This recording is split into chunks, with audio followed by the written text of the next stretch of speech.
Okay, we are officially recording. So, I guess what I wanted to do today was first. Did anyone take an exam recently that they want to recap?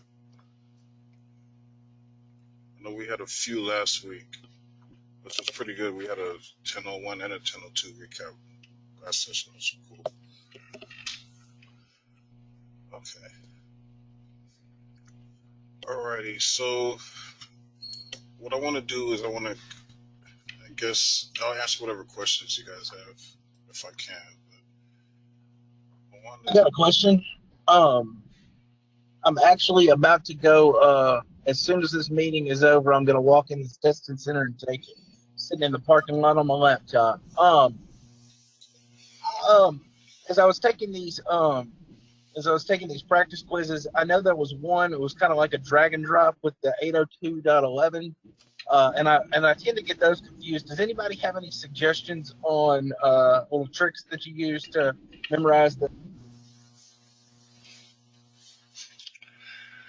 um I don't know if it's a trick or not, but for me, it's easy to remember that. Um, so A, if it has an A in it, um, it's gonna be your uh, God, I can't even think right now. Five frequency, right? There's five, and then there's 2.4. So Uh, B, G, and N actually. Wait, A is five, right? B and G is 2.4, and both. AC is five only, 5 gigahertz, right? So, um, I guess B, G, just remember that B and G should be on the 2.4 gigahertz. A and AC should be on the 5 gigahertz. N is both. It's like N is a hybrid. So you can get either 5 or 2.4. For A plus, I don't think you need to know much more than that. It's really just kind of uh, know the frequencies that are associated with. Go ahead, someone's speaking.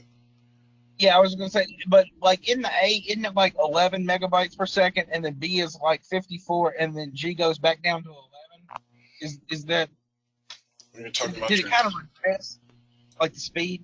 Yeah, when you're talking about your speeds, right? I was referring to the frequencies, right? Right, right, okay. Right. Um, doesn't mention much about the speeds here. I mean, obviously you want to know them, but you want to be really you want to key in on the stuff that you see here. So I'm not saying don't focus on the speeds, Uh-huh. but I'm saying if there is anything that you're going to focus on the frequencies. You're talking about Okay. comparing and contrasting these, right? Remember, if it has an A in it, it's going to be on the 5. Um, B, G, and N are 2.4, then N is also 5. So, um, since you're going out in town to take it, right? You're at a facility. Right. Yes, I'm in the parking lot of the library that has the facility. Cool. So that means that you're going to get the whiteboard. So you can actually write this down, like once the exam starts or whenever they give you the whiteboard, you can actually Uh-huh. put this down, write it down as a quick reference.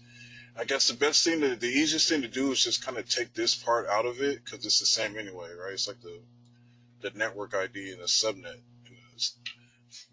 and the and the subnet, right? It's always the same. Just kind of key in on the A, B, G, and AC, right? If you can kind of Uh-huh. associate um, a frequency with these, then you should be good. Just remember, B, G, and N is 2.4, A and AC is 5. Okay. That's helpful. Anyone Thanks. else have any helpful tips? Last time I wrote down all the frequencies for the routers, they said you can't do that. You can do it. You just Yeah. so The only problem I ran into was the last time I took my Net Plus exam. She gave me the whiteboard while she was trying to set up the computer, and she noticed that I started writing it down. She said, you have to wait until you start the exam to start writing stuff down. Otherwise, they call it brain dumping. Um, so I said, okay. I waited until she walked away, then I started writing again. um, Gotta love it. yeah, I mean, they give you the whiteboard for a reason. So if they don't want you to write stuff on it, then they shouldn't give it to you. Right. So, whatever. And that's the thing that I think about when I'm in the position that you're in right now. When you're sitting in the car outside the facility and you're going over your notes, you're going over the objectives. Hopefully, you're looking for weaknesses or whatever. Think about the stuff that you want a quick reference. So let's say that you're good on ports, right? Like you're pretty good on these. It's not something that you need to write down then, right? If you want to, because you think it'll help you maybe, but let me give you an idea of something that you may want to write down, right? So for example, when I'm taking a networking exam or anything that's going to have subnetting in it, right? I always put this document at the top, or not the document, but just the, yeah, it would be the wrong one, right? Let's see, where is it?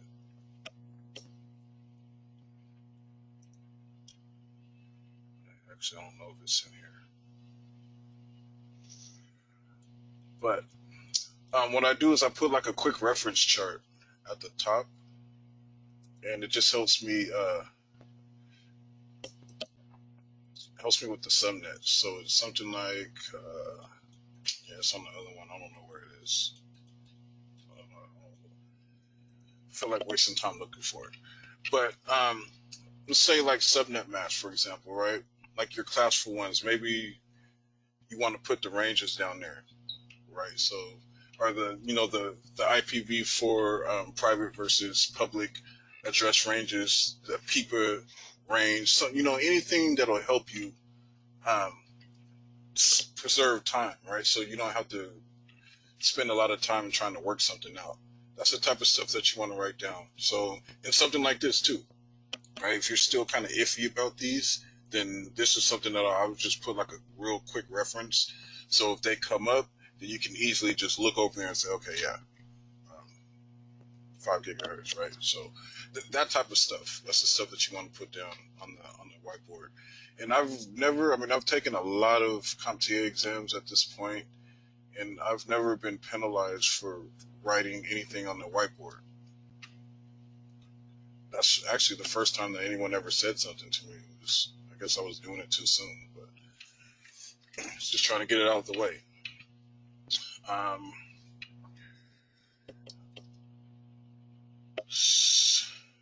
Is there anything else that you have questions about? Quick write down what supports that are common, what ranges for classes. Yeah, that's the type of stuff that you want to write down. And any ports that you're kind of on the fence about, those ones too. Let's say that you're good on all of these ones. Like if you spot them, you'll know them. But maybe these two down here you're kind of confused about, or maybe there's something here that you keep confusing. So these two are ones that you will want to write down. So that way, if it comes up on the exam, then you don't get confused. You just have to be able to remember it from the point that you leave your car and you don't have your notes anymore to the point that you get your whiteboard. But stuff like that, that's the stuff that you want to put down. Make sure that you, at the very least, you have something. Oh yeah, the email ones too, right? Because those ones can be, if you don't know the definitions, like those ones can throw you off. So, I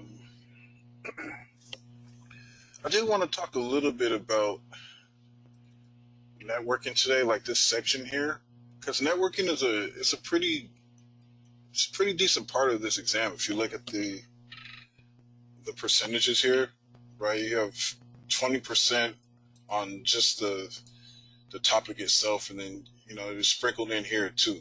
So I would probably cut this in half and say, all right, maybe there's another 13 to 15% on network troubleshooting, right? So there's a decent percentage of networking on this exam.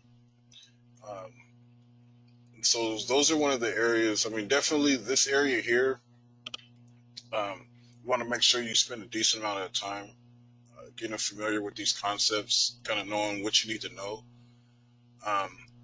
But the troubleshooting area too. In a lot of ways, the troubleshooting area, I believe, can be a little easier. I don't want to. I kind of cringe when I say that but the reason that I say that is because with troubleshooting, there's kind of a formula. There's symptoms, right? And then the symptoms should lead you to, whatever the issue is. So like they'll give you symptoms and say, hey, this is what you're seeing, or this is what you're experiencing. What's the most likely cause of that? And if you know the symptoms fairly well, it can make it easy if you know the symptoms well, and you're able to eliminate some of the other answers that they throw in there to kind of confuse you. So it's really kind of being able to, all right, knowing your symptoms and then being able to decide, okay, is it this one or this one, right? Which one is the most likely choice? That's what it kind of boils down to.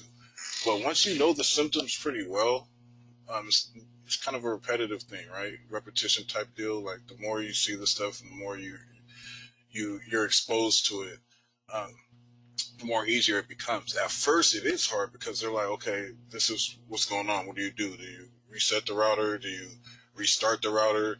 Do you roll back the driver, right? So you have all these different things that you might try, and you're not sure which one they're looking for. But the more comfortable that you get with symptoms and fixes for those symptoms and identifying them, the easier it gets. Trust me. I've taken like a few of these exams, and as time goes and you kind of see the same concepts over and over, and you get used to the language and all that stuff, it does become easier. It really does. It's just, it takes time in seeing this stuff. But so what I wanted to do is I wanted to talk about just a little bit about the stuff and just make sure you guys had a decent understanding about what you need to know for the networking section. So if anyone has any specific questions or anything, just shout them out, type it in the chat box, whatever works for you.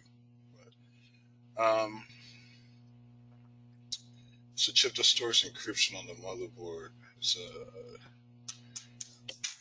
a TPM's trusted platform module. It's kind of a universal. What do you call it? It's kind of like a universal authentication type of deal. But it's a TPM here. Yeah, I'm pretty sure it is on here somewhere, right?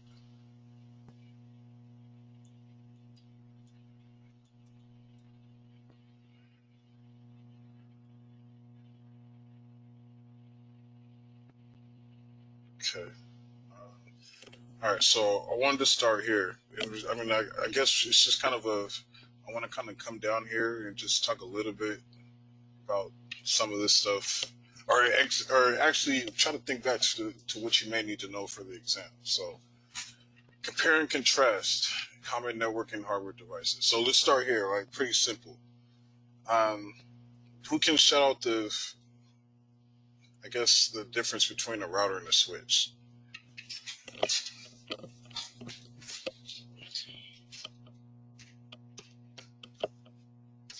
A router can manage and control networks as to where, which network it goes to. You can also block ports and everything on it. A switch, if it's a managed switch, can direct the traffic, you know, to like different networks, but it's not the same thing as a router. A router, you can block ports and it has more functions. Is that about right? Mm, yeah. So I mean, for the most part, but more simply, right? And I want everyone to remember on this exam, the networking, it's basic. All right, they're not going too deep into any concepts yet. It's just kind of They also don't go into like advanced stuff on that exam, like a multi-layer switch. That they simply ask about like a layer 2 switch. yeah, That which makes a big difference. yeah. So when it comes to this exam, I want you guys to think just a little bit more simpler. And the main difference between a router and a switch is a switch directs traffic within a network. Okay, so it's basically it's a smart hub. A hub just kind of repeats. It's kind of the same thing as a repeater. We'll get to that in a minute. But a switch just basically it directs traffic within a network. Okay, but it only within a network. It can't direct traffic outside of the network, which is why you would need a router. A router connects networks. So a switch directs traffic within a network. A router allows you to communicate with traffic outside of the network. Okay, I'll give you a real quick visual or a real quick example on a network that I already have, Packet Tracer. You've seen it many times. Okay, so wait for it to pop up. Okay, so I'm not going to get too crazy here.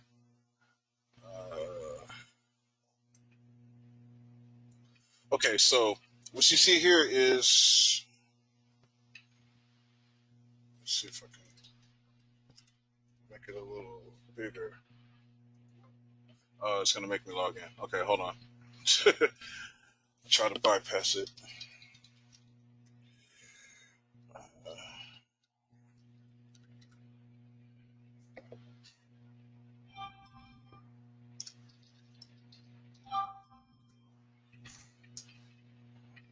Okay, should be good to go now. All right, so what you see here is this is one network basically, and I have this little square things for you that don't know. This is my switch. So I have a switch here, I have a switch here, and I have a switch here. Then I have 3 routers which are all connected.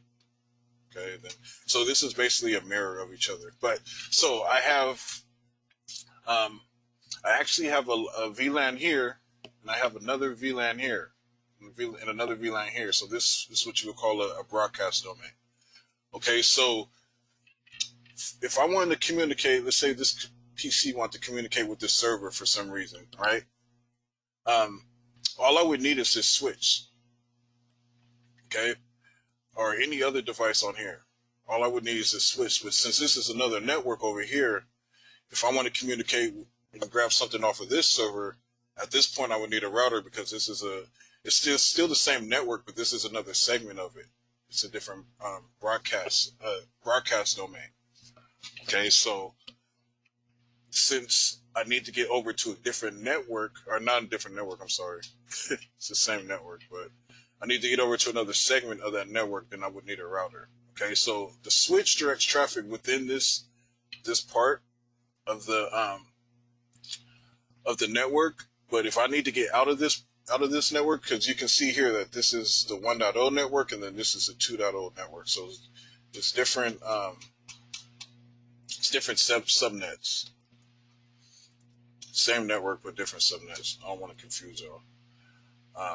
So anyway, that's the main difference. Okay, so if you want to get around in your own network or your own section of the network, you need a switch. All you would need is a switch. But if you want to get outside of it, then you would need a router. Okay, so from an A+ standpoint, that's really what you need to know about these two. When you get to Net Plus, there's it goes a little bit deeper.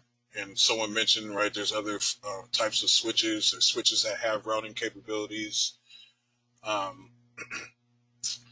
And and then you start talking about the OSI model, then you need to kind of identify like which layer these are operating at. But for now, just know switch directs traffic within the network. Router will get you outside the network. Okay. Managed, unmanaged is kind of self-explanatory. Access point. Who knows what an access point is?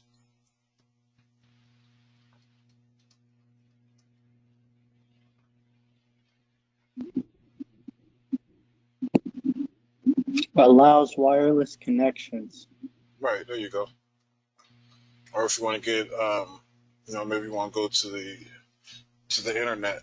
Um, maybe your access point will get you there, or your router too. But Now, Tristan, the access point can also allow you to plug in an Ethernet cable. right, so Right. yeah, Because you can do that. If the computer is close enough, you can plug into the access point with Ethernet cable. And the other thing, it can do both wireless and cable. Technically, that's a wireless router. An access point doesn't even route traffic technically. and it just allows you the network. Well, see, that's funny because when I was working on the Cert Master, it was looking for that as an answer. And if you look at the picture of an access point, you'll see it's wireless and it has cable connection. You can put in cables as well. Well, it doesn't have to be wireless. Right. I mean, the access point is basically, it's where you go to access the network. It can be a Right. wireless access point, or it could be a wired one too. But just from a CompTIA perspective, access point is where you go to access the network. That's it. Firewall. Everyone know what a firewall is, right? Yeah. Okay. Well, hold on, Tristan. I'm a little confused because I got a question on Cert Master about the access point. It said, okay, you got all these, what do you say? You had all these computers that were wireless, but you need to connect some that are, that has a cable. Okay. And all of that was still going through that wireless router because it had ports where you can, you do your Ethernet. Because like mine has that right now. Right. So I want to run some cables. Yeah. Right. Yeah. So your wireless one allows you to do both. If you want to connect devices that only connect wirelessly, you would need a wireless access point. Right. But it was a trick question because they wanted. It wasn't a trick. Huh? If you have a wireless access point, it has. Right. So my access point, it has. I have devices that are directly connected to it. Right. And I also have, most of the devices connect to it wirelessly.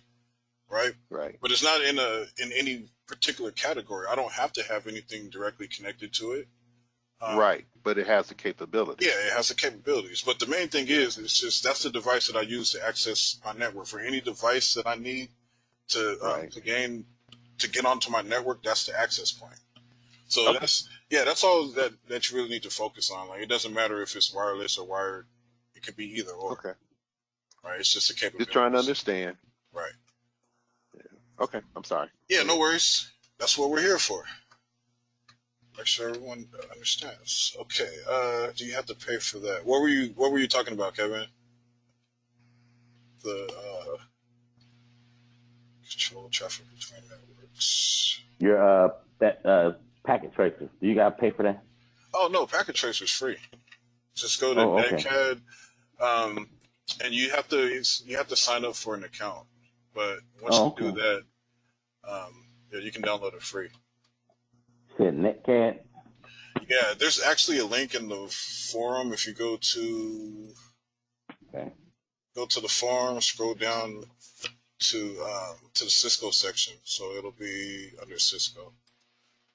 Okay. It should be at the CCNA. Yeah.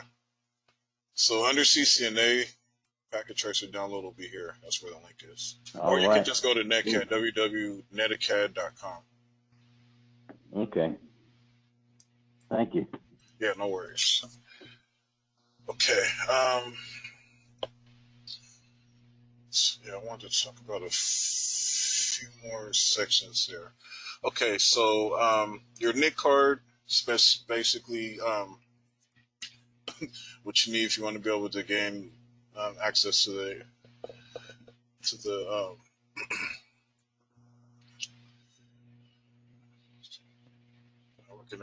network to the internet. Your repeater. Okay, so who can tell me what a repeater is? A repeater boosts that signal. You put it in the middle of let's say a long run, a long span. There's certain cables that signal will only stay strong for so much distance. You'll need a repeater to strengthen it back up and let it continue on to its destination. Right. So he basically gave you the application of what you would use a repeater for, right? It's basically a hub. So a hub, when it gets a hub is a repeater, actually, by definition. So let's see if I still have my network up. Okay, so difference between the switch and the hub, right? So here's my switch. If I wanted to send a packet from here to here, right? A packet of frame, right? It would come here to the switch. The switch knows exactly where to send it, right? Because it has a record of all the MAC addresses, right? So it would send it here. What a hub does is if I were to say that I wanted to send a frame here, a hub doesn't know any better. It just sends it out to everywhere, right? So if I wanted to send it here, it would come here, but it would go out to everyone in the broadcast domain, right? What that does is it just makes the network work a lot harder than it has to. That's why no one uses hubs, except for maybe if you were using it as a repeater, if you want to extend your signal. So basically what it does is it just extends the signal, or it just broadcasts what it gets throughout all of its ports instead of just one. And so, like he said, the application of a repeater would be, let's say that you want to extend your signal because it only goes so far, right?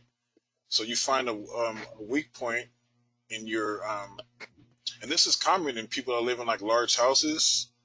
Maybe they have like a room in the back where they don't get a lot of, where you don't get a good signal from your access point, right? So what you do is you set up a repeater somewhere close to where the network is dying. And what that will do is it'll extend your signal. It'll extend your range. So anyway, that's the application of that. So just remember, if you see a hub on the exam, a hub is basically a repeater. It's the same thing. It just repeats everything that it gets. Cable DSL modem. We all know what that is. Bridge. Someone explain what a bridge is for? Yeah, Woody explained it. There it is. Take signal amplified to stress the distance.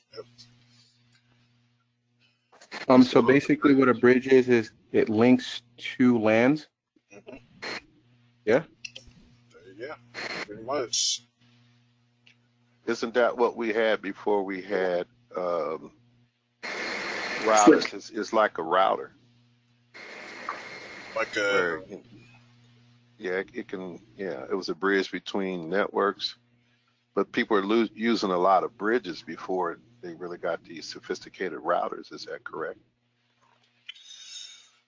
Yeah, I believe so. Well, I remember hearing bridges years ago when I was doing things. So. Right. Yeah, it's more of a older thing. Old school. Old school. All right. There you go. Power over Ethernet, Ethernet over power.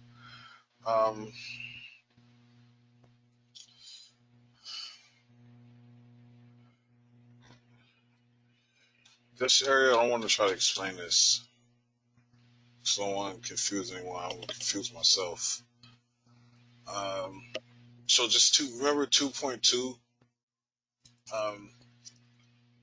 Professor Mesher explains it pretty well. So if you want to go to this page to look up 2.2, you kind of explain this. It's the reverse. So one way is you're pretty much getting extra power over your Ethernet, and then this is kind of the reverse. You're getting your Ethernet over the power lines. But like I said, just kind of let him explain it. He knows his stuff. He knows how to explain it a lot better than I would. I don't want to confuse you. Router switch functionality. So we talked a little bit about this, right? So the main difference between these two sections is just compare and contrast. So they just want to know that you know the difference between this stuff, right? So they ask you,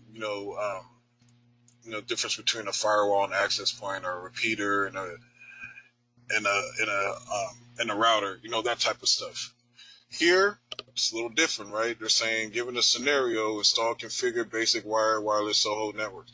Now, this right here, a lot of people miss this, but this is that question that most of us see at the beginning. It's like for some people, it's like a library question. Someone wants to set up an access point in a library, or someone's at home, and basically they give you the information that they want you to put in.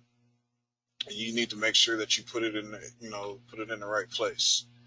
So the SSID, the encryption, right? The channel. They tell you this indirectly. Okay, they don't tell you which channel to put it on, but they tell you what channels are being used around you, which is indirectly telling you what channel to put it on. You know what I mean? So just be careful with that one. But we all understand the difference between whitelist and blacklist, correct? Anyone need me to explain that? Yes, I don't know what the difference is, please. Okay, so let's say that you wanted to set up MAC filtering. Do you know what MAC filtering is? No, not yet. Okay, so let's start with that. Does anyone here want to explain it to them, what MAC filtering is? Yes. So basically, MAC filtering is, so let's say you have a network and you don't want to have too many devices on that network. What MAC filtering does is basically it takes the physical address of each device and assigns not like a token, but like an authentication to that device. So once that device gets on that network, it's allowed to be there. Whereas like other devices that don't have that token can't get on that network, and it filters it out. Right. So what you're basically doing is you are you're limiting the devices on your network, and you're telling your router that I only want the devices with either this MAC address, right? So that would be the whitelist. The whitelist is when you put the MAC addresses that you want to allow. Okay, so let's say that you only want to allow a certain amount of devices. So what you do is you create a whitelist, and then you put all the MAC addresses in that list. Okay, and those devices will be allowed. Now, to the contrast, the blacklist is the opposite. So instead of saying that I want to allow these MAC addresses, you're saying I want to disallow these MAC addresses. So let's say that there's only a certain amount of devices that you want to restrict from your network. Then you would create a blacklist, and then you add the MAC addresses to that list. And then those MAC addresses won't be allowed on the network. So it's just a reverse type of thing. The whitelist allows, the blacklist disallows. Okay, does that make sense? Oh yeah, very clear explanations. Thank you. Yeah, isn't the MAC address also good for like the smaller networks and so forth? Because otherwise you have to sit there and go in and manually approve each MAC address. Well, yeah, that's why, that's where you want to decide which one of these you want to create, right? Because if you say that you have a huge network that has tons of devices that you want to allow, right? Well, it'd be a whole lot easier to create a blacklist than with a whitelist, right? And vice versa. So normally, yeah, you would do this like in SOHOs, right? In small networks, um, it's a way to harden, make the network more secure. It's definitely a hardening technique. So they ask you that in this exam, which I don't think they will. It's more of a Net Plus exam question. But yeah, doing MAC filtering definitely hardens the network. It makes it more secure. It's definitely, you would do this over static addressing, because static addressing would just take way too long unless you have like a real small network. This is more effective. Because even with static addressing, I mean, you can spoof IP addresses. If you happen to know the network, it's easy to get on the network. All you need is the IP address, the subnet mask, and obviously the gateway. But it's way more effective than static addressing, which a lot of people get confused. Like they, if they ask you, okay, which one of these techniques will make the network more secure? A lot of people look at static addressing and they would go there first. And it's not necessarily the case, because, I mean, static addressing, yeah, it does make things harder, right? For those of you that don't know what I'm talking about, static addressing is basically, actually, we didn't get down there yet. But it's basically having to go in and configure each device to get on the network versus dynamic addressing, where the IP addresses are just given automatically from the DHCP pool, right? So static addressing is actually an effective way to kind of limit the devices on your network, but it's also it's not as effective as MAC filtering. So, anyway, okay. I didn't see much on this, to be honest with you, on the Internet of Things devices. No, I mean, I'm not saying don't overlook these. I don't remember seeing much on it. So, but it is fair game, so you want to make sure you spend some time on it. DMZ. Who knows what a DMZ is? It's a good one.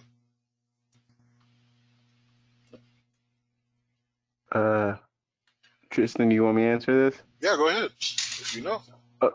Okay, so basically what a DMZ is a demilitarized zone. So on most places, if like you don't ever want your internal stuff to be anyone to actually have like access to your internal stuff. Mm-hmm. So what you basically do is put a buffer in between. So you would set up a firewall, a DMZ, and then your externals. So basically a DMZ lets people come in, but through like a not a filter, but like a kind of like an access door, so that somebody can screen them and they can only give them certain amount of information, but not actually be able to go inside. I think that's the best way I can describe it. Yeah, good job. So it's basically kind of a network that sits kind of outside of your network, but it's still behind your firewall. I believe. I'm looking for a diagram right now that kind of. Yeah, actually, that's a good one. So is it like a real life DMZ where it's basically a checkpoint? Kind of. So think of, let's say that you have like a online business or something, and you allow people, you have a server that people can access or something, right? Obviously, you're going to want to protect yourself from stuff that can happen. So that's kind of with this. Let me put this one up.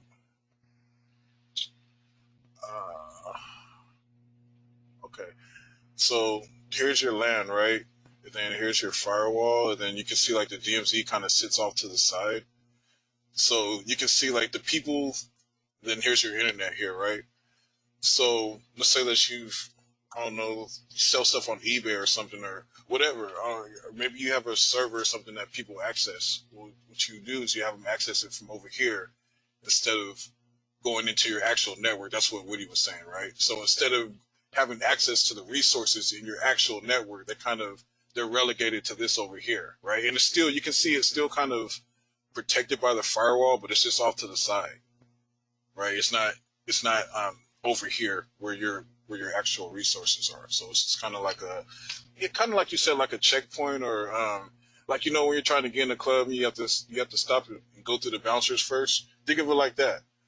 You you know, you got to get patted down if you're a guy, at least. You know, you got to get patted down, and you know, before you get in. So I don't know if I explained it that well, but I mean, there's, you guys can come in here and kind of look at this stuff. It'll help. Just know that it's like a side network. Don't worry too much about it. This is kind of a introductory topic. Just know it's not. It is part of your network, but it's kind of outside your network. Like if you got like an outhouse or something. I don't know. I'm trying to think of a good way to explain it.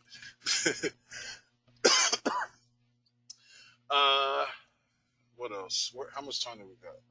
15 minutes. All right. We talked a little bit about these, right?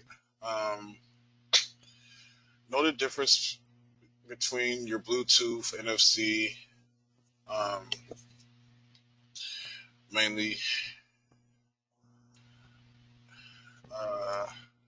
Your frequency ID, yeah. Just make sure you know your difference between these. Just compare and contrast, right? So nothing too crazy. I'm not asking you to like put any of this in action, but know the server roles, right? You know, they ask you, you know, which one of these is responsible for giving out IP addresses, or whatever. Which one is responsible for pulling up cached websites, or you know, whatever it is. Just make sure you know the role for all of these, because you probably see a few of them, definitely. Your IDS, your IPS, intrusion detection versus intrusion prevention. Just make sure you know the difference between these, right? This one just detects, this one prevents. Point management. What else? Static. We talked a little bit about that. Does everyone know what an APIPA address is?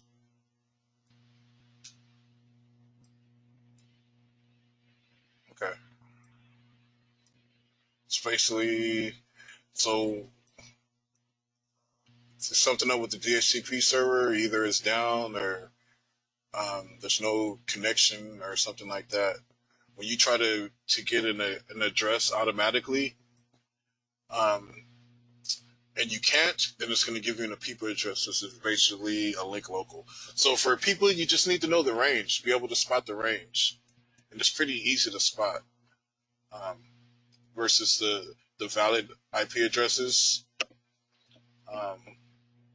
So yeah, just make sure you can spot that range and you know why you would have an APIPA address. DNS, everyone knows what DNS is, right? Application of it. Default addresses you get when things are wrong. Yep, there you go. What else? IPv4, IPv6. Okay, so on the subnet mask for A+, you just need to know the classful ones. That's it. You need to know your class A, your class B, your class C. That's it. When it comes to the subnet mask, they don't throw. There's no CIDR here or anything like that, so you don't have to worry about that yet. Just make sure you can spot those, and just make sure you can convert them. It just makes things easier when you get to NetPlus and you're already understand like converting from binary to IP.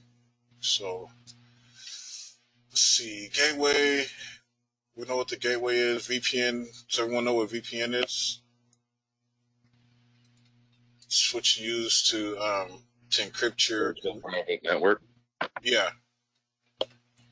Hopefully, if you guys are streaming stuff, you're using VPNs. Makes all the sense in the world. VLAN. We talked a little bit about VLAN, right? You guys know what a VLAN is? The tunnel. Okay, let me come back here for a second because I know I was a little confused when I was talking about this earlier. So this is one network, all right? This is one topology. But there's actually 1, 2, 3, 4, 5, 6. There's 6 VLANs here.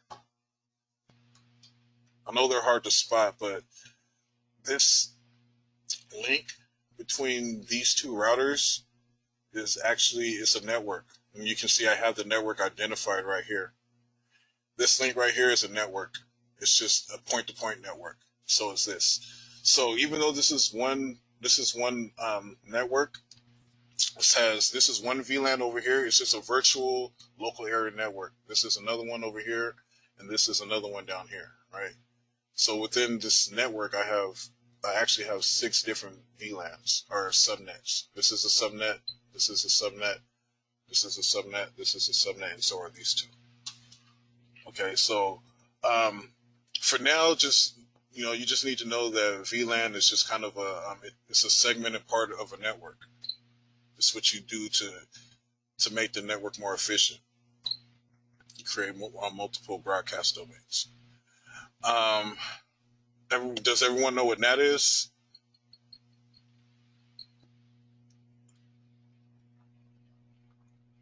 Yeah? No? Who knows the purpose of NAT? So basically what a NAT does is it takes a private address, sends it out to the internet to make it public, and whenever it gets information back in, it takes that public address, reformats it, and makes it a private address. Yeah, you got the right idea. So basically what it does is it takes your private address and it translates it so that it can be used on the internet, right? So if I went in here right now, I could show you both of my IPs, right? So the private one I could get from, actually I can log into my router, but I'm not going to do that. I can get from CMD, right? Run as administrator. Who knows what command I would use if I want my IP information? That one, right? IP config. Yep, there you go. Right. IP config all. Right. So if I look here, it'll give me. Here's my gateway. My IPv4 address, just right here, right? So 1.145. Okay, so this is my internal address, which will work inside my network, but as soon as I try to get outside my network, this address won't work, right? That's what NAT does, it translates it. So if I go to Google, it normally works. Let me see. You all should be able to do it too, actually. But if I go here and I type in, I want to be on, go to Google. And I type in, what's my IP?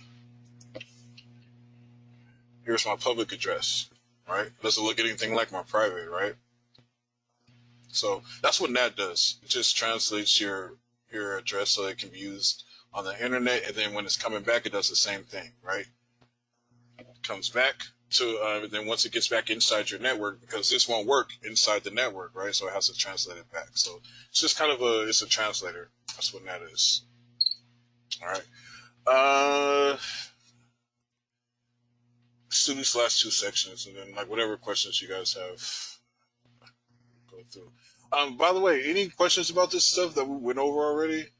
I'm trying to think of the stuff that you need to know for the exam. I'm not going too deep into the concepts, but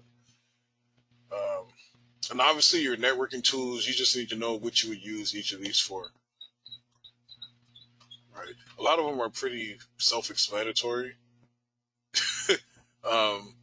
in their name. It just kind of tells you exactly what it's used for and what you're doing. A couple of them, I mean, you may have to decode and figure out, what a crimper is. But, as long as you know your networking tools, you should be good on this section. So as you can see, like this networking section is not really that. It doesn't go that much into depth. It's just kind of an introduction to the concepts and some of the things that you're going to see, technologies and things like that. But they don't expect too much of you, not from this section. And then I talked a little bit before we start going through it about this section down here, right? The troubleshooting is mainly just about knowing these symptoms, right? Knowing the symptoms and what is it a symptom of. If I'm getting unexpected shutdowns, what is that a symptom of, right? Post code beeps.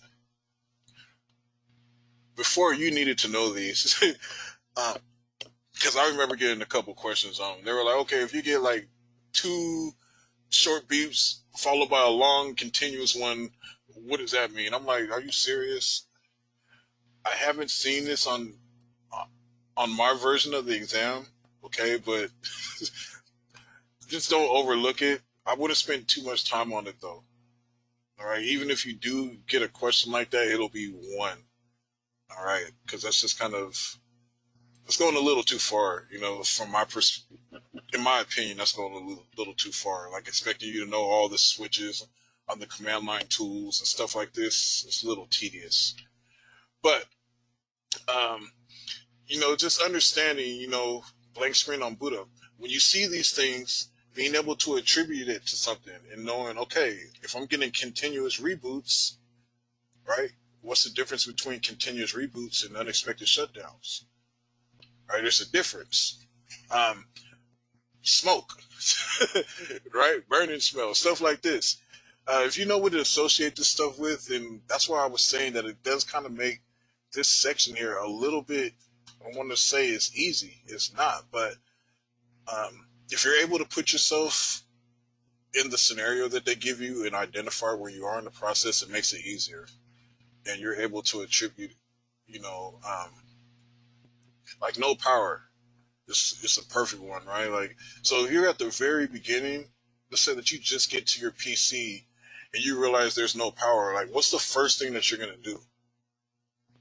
Anybody?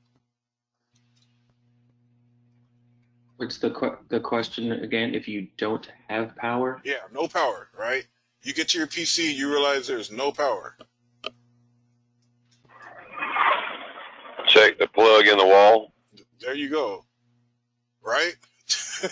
And a lot of us, we see that answer and we assume that it's too easy. Like it can't be that, right?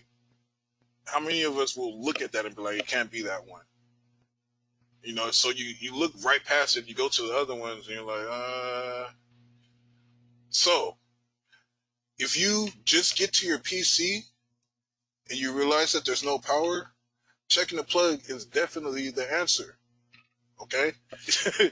If you've been troubleshooting this for a while, right, and more than likely you've already checked to see if there's a plug or not. So that's my point. Figure out where you are in the process, how long you've been doing it, and that'll tell you which answers you can highlight or either eliminate. You can either eliminate or it'll highlight a certain answer. Okay, that's my strategy when I go through these exams, and that's what works the best for me because, I mean, look, I'm no different than you guys. I'm just taking a few more of these exams than you, but I got confused by all this stuff just like you guys do too. Because a lot of the times what I wanted to do is I wanted to add my own narrative to the questions that they're giving me. And try your hardest, do not do that. Just take the information that they give you, read it carefully, and then just kind of look down at the answers, pick the one that fits the best with the scenario that they give you. That's the best advice I can give you for this section. Read the answers carefully, put yourself in the scenario and identify where you are. Are you just getting started or have you been doing this for a while? And that's what's going to let you eliminate the answers that all feel like they could work. Because you're going to get a ton of them. It's like, all right, is it A, is it B? It could be A, B, C, and D sometimes. Okay, I'm not over-exaggerating. But there's something in the answer that gives it away. Or even if it doesn't give it away, it'll eliminate some of the other ones, and you're like, okay, well, this is the best answer that's left. Someone brought this up in the Net Plus section last week, I think. That they said that the best answer isn't always available, and that's very true. Like sometimes, like the best answer or the one that you're thinking of, it isn't available, and you just have to go with the best answer that's there. So try to remember that with these troubleshooting questions. All right. What else? Just spend some time looking at the common symptoms, being able to attribute it with something. I know someone's about to go in and test right now, okay? And I wish you luck, and definitely looking forward to hearing about your success. So just go in there and, go for what you know. Try not to overthink things, read the question carefully, go with the best answer. Don't stare at any questions. If there's anything that you're on the fence about, just flag it, come back, okay? I can't stress that enough. The performance-based questions at the beginning, 9 times out of 10, I skip them. I skip right past them, gain my momentum in the multiple choice section, and then, you come back to the rest later. So, and my last piece of advice would be go with your gut. Try your best not to overthink things, go with your gut, and don't let any questions throw you off, because there are questions in there that don't have anything to do with these objectives, or they're asking you something that's not required of you. Okay, don't let it throw you off. Just keep it pushing, man. Just answer it the best you can, flag it, and keep it pushing. All right. Does anyone else have any advice?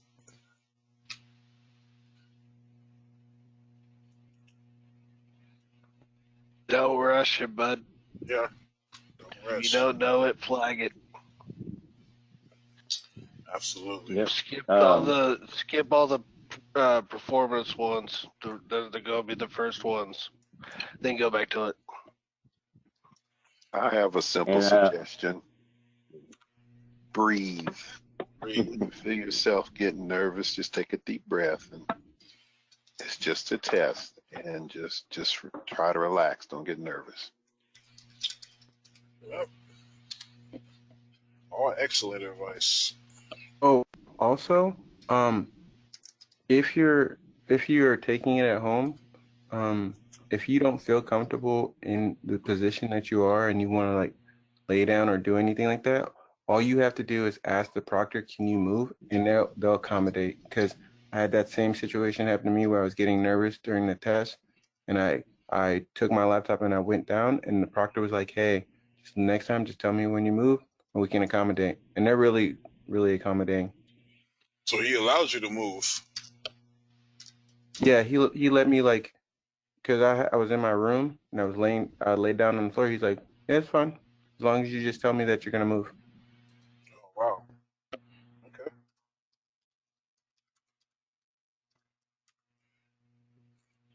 Cool stuff. Yeah, I'm just going through and getting the names right now. So just bear with me for a second. If you need to take off, go ahead, but just drop your name in the chat box so I can get it if I miss it.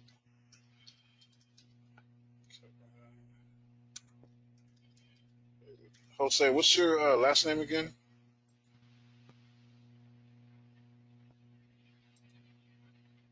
Okay, got Mark.